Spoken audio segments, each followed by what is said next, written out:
Guys, how's it going? Laura with Garden Answer. In today's video, I want to talk about growing herbs inside.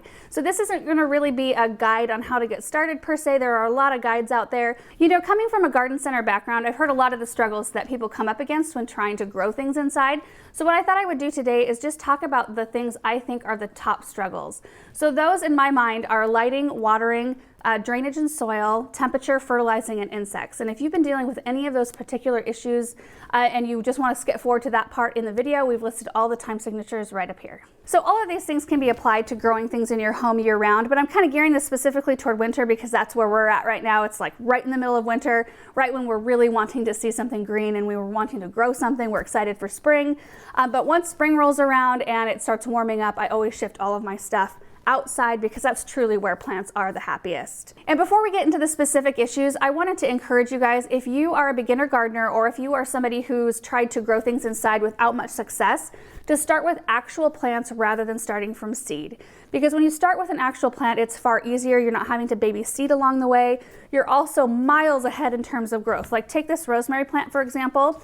It would take several months to get a rosemary from seed to this stage, and I just bought this yesterday. So you can harvest from it right away, and it kind of makes you feel more successful right from the gate, which I think is important. So check your local garden center. If they don't have anything this time of year right in the middle of winter, check your grocery stores. All of ours in our area carry rooted herbs. Now the variety isn't going to be as vast as you would find at a garden center in season, but you can find all the standards like basil and rosemary, thyme, mints, that kind of thing. A lot of time they'll come in sleeves like this right here in a pot, or you might find them looking like this. So this is basil that was in this little plastic container, but you can see it's got a root ball right there. They're very inexpensive, like $3 and under, and I think it's a really good way to start herbs this time of year. All right, so let's get right into the issues. The first one is lighting, and I feel like this is the #1 most important thing to try to get right for your plants, because if you can't give them the right amount of light, they're not going to do well. You may as well throw in the towel from the very beginning.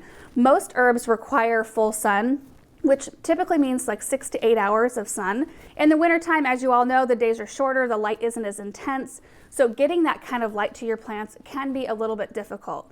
If you have a south or southwestern facing window, that is the most ideal. If you don't, you can provide supplemental lighting, like in my kitchen. That's where I want my herbs to be. I want them to be close to where I'm cooking. I have northern facing windows. That will not do. That does not provide them enough light. So I have to provide supplemental lighting, and there's tons of different grow lights that you can buy, all the way from, you know, clamp lights, which are really inexpensive, all the way up to super elaborate systems. I got this one from Gardener's Supply last year. It's just a tabletop, simple lighting system that I think fits, you know, 3-4 herbs just perfectly, which is all I really need for my kitchen. And buying one is, I think, probably the best investment for any plants that you're trying to grow inside, whether or not it's edibles or succulents or anything else, because if a plant's not getting proper light, they'll get leggy and sparse. They won't produce like you want them to. They won't look like you want them to. They won't bloom nicely. So grow lights are just such a great investment in my mind, because once you buy them, all you have to do is replace a bulb every once in a while, and it pays for itself like really quickly. The other thing that I think is really important, especially if you don't have a light coming straight down at the plant, if you've got light coming in from windows, you want to make sure to rotate your plant about once a week. So when you go in to check for water, rotate the whole pot, and that way the plant won't lean toward the light, because that's what they'll want to do. They'll want to find, like, search for the source of light. They'll lean toward it. It'll make them leggier and not nice looking. So if you're rotating that pot, then it keeps them nice and upright and a lot more shapely looking. So most herbs, like your basil, rosemary, chives, mint, all of those type of herbs will do really well with about 6 hours of really good, strong, direct light. But there are a few, like parsley and chives, that will do better on a little bit lower light, like maybe 4 to 5 hours. So you can kind of adjust depending on your space. The second biggest issue is watering. And this is a really tough one, because I really wish there was something I could tell you guys, like give this herb this exact amount of water every 5 days, you know, and make it really easy. But it just isn't like that, because what my herbs might need in my climate might be completely different than what the herbs in your climate will need. It also is super dependent on where you've got them in your house, what time of year it is, what size of pot they're in, what kind of soil they're in. So it really comes down to, you have to learn how to read your plants. Which in the beginning is fairly easy. You can tell when they start to droop that they need to have water, but we really don't want them to get to that stage to where they're stressed. So the best way to know how much water to give them is just to perform a finger test. So you stick your finger down in the soil. If it feels really wet there down by the tip of your finger, then skip watering. There are some herbs that like to be a little bit more dry than others. The thing that I find interesting is that every single guide I read, particularly about rosemary, say that it wants to dry out all the way before you water it again. I could never get away with that in my climate. Now we are really dry here. So I actually have to keep mine fairly moist in order to keep them happy. So it's just learning those kind of things, watching your plants after you've done that for a few weeks and perform the finger test, and you can kind of know, how often you're needing to water them. Then it'll become like clockwork and it won't be a big deal. Also, a lot of plants are dormant or they're growing a lot less actively in the winter because of the lower light, the shorter days, so they don't need quite as much water. You always want to err on keeping them not too wet though. That's super important. They don't like to be sitting in water. They don't like too much water. In fact, if you start seeing their foliage start to turn a little bit yellow, that's pretty much a guaranteed sign that they've had too much water at some point. The third issue is drainage and soil, and I think that these two things kind of go hand in hand. I think it's super important to always choose a container for edibles that has a drainage hole. And I know you guys have probably seen me plant some things in pots without drainage holes. It's usually succulents.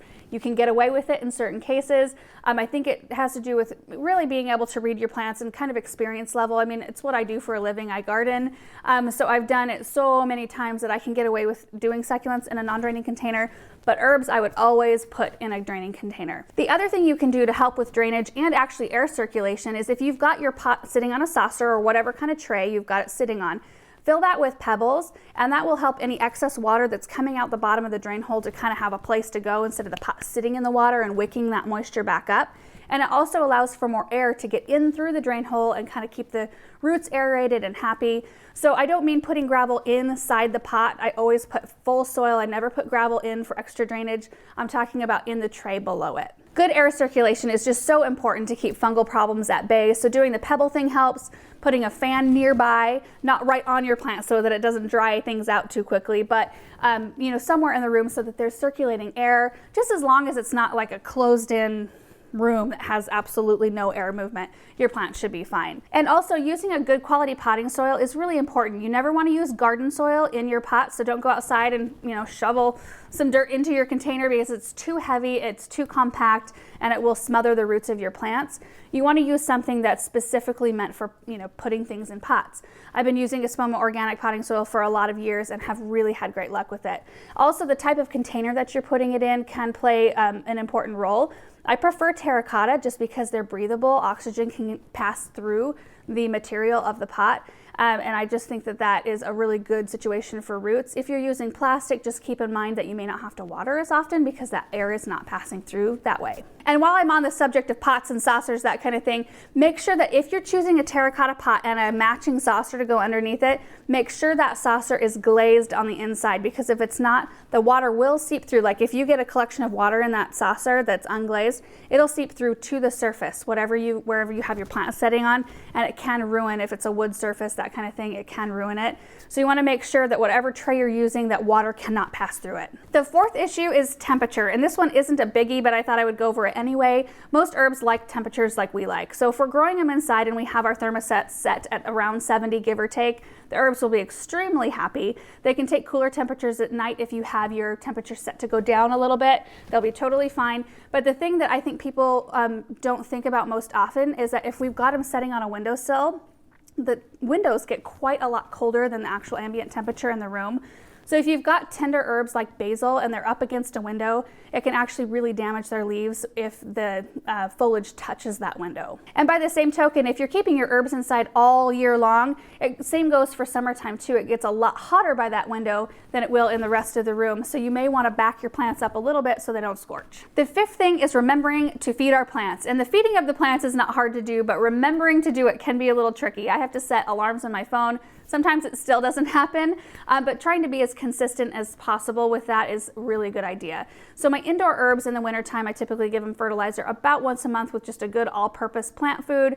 And remember, we're going for foliage growth, not blooming, so just finding some kind of good fertilizer that will spur on foliage growth is a good thing. We don't need to look for anything that'll promote blooms or anything like that. So for example, I've been using Espoma's liquid grow plant food. You wouldn't want to use something like their bloom formula because that's what you would use on like blooming annuals or blooming houseplants, and that's not what we're going for. The sixth problem is insects, and I haven't noticed a huge amount of insects trying to attack my herb plants. The biggest culprit is usually aphids, which are thankfully the easiest ones to get rid of. Most of the time, you can put your plant in the sink, give it a cold shower of water, a spray of water, and it'll knock all the aphids off. You might have to do it a couple of times to kind of get the whole cycle and get all of the bugs off. You could also use a good organic insecticide like this one. If you notice any other insect pests attacking your herbs, I would recommend that you either take a picture of what's going on or take a sample in a baggie down to your local garden center and have them look at it and decide on a good solution for whatever type of plant you have and what insect you're dealing with. I could sit here for hours and go over all the different insects that could possibly attack your plants and what to do with it, but we don't have that kind of time. Chances are, if you're starting off with a good, healthy looking plant from either your garden center or the grocery store, they've already been cleared and they've passed for not having any insects, because we can't sell things that have insects on them. So you're starting off with a good, healthy plant to begin with if you're using a high quality potting soil, and if you don't have a ton of other houseplants that maybe already have an existing problem, then the chances of your plants getting insects is pretty rare. And remember, we are growing these herbs so we can eat them. So when we're cutting on them and trimming them back to use them in our cooking, it's actually really good for the plant. It stimulates new growth. It keeps the plants a little bit more compact and bushy and full. But just make sure you're never cutting off more than 1/3 of the plant in its entirety at a time, because you want to leave plenty of foliage on that plant so that it can absorb the sunlight, so that it can create energy and grow more. So that pretty much wraps it up, but real quick I want to go over a list of herbs that I've had really great success growing inside, as well as some that I haven't had success with at all. So if you have any tips for me on those that I've had really poor luck with, I would love to hear about it in the comment section down below. Okay, so first of all, when you're choosing any variety of these herbs, you want to go with something that stays more compact or dwarf sized. You don't want to choose something that wants to get 3 feet tall by 3 feet wide, because they just don't do as well in containers. They're not as suited for containers, and most of us don't have the type of space to handle that type of herb. So some of the herbs that I've had the best luck with growing inside, provided that I've been able to give them enough light, are basil, bay, cilantro, rosemary, mint, and thyme. The only kind of side note is on the cilantro. It is a cool season crop, so it likes a coolish location. If you've got a cooler room or a cooler window, it actually will do a little bit better and it'll be slower to bolt. The other two herbs that are really easy to grow inside and they don't require quite as much light are chives and parsley. Okay, so 3 herbs that I've had only marginal luck with are marjoram, oregano, and sage. They're all susceptible to mildew, so they need excellent air circulation. They need a lot of light. I've had just kind of okay luck with them. They're the type of herbs that I kind of have filtered them out. I don't really try to grow them anymore. So if you have any tips on those, I would love to know. And then a few that I've had terrible luck with are lavender, stevia, and tarragon. I have no idea why. I mean, I think lavender does need a true vernalization, like a true dormant period outside to do well. Maybe I'm wrong on that. I'm just so used to dealing with perennial lavender here in zone 5. Tarragon and stevia just starts looking weak and just doesn't do very well for me. So those are the only 3 that I've tried and just had 0 luck with them. And the last one that I see on a lot of different people's lists, because I like to go and look and read up on what other people are saying and tips that they're giving. It's always helpful and I'm always learning new things. I always see dill on the list as a good one to grow inside, but I've actually never tried it. So that might be one. If I can get a hold of a plant, that would be awesome, but I might try starting that one from seed just to see what kind of luck I can have with it inside. So that's pretty much it, you guys. I hope that this video was helpful to you, and if you are one of the people who made it to the end of this video, I commend you. I am impressed. Thank you guys so much for watching, and we will see you in the next video. Bye.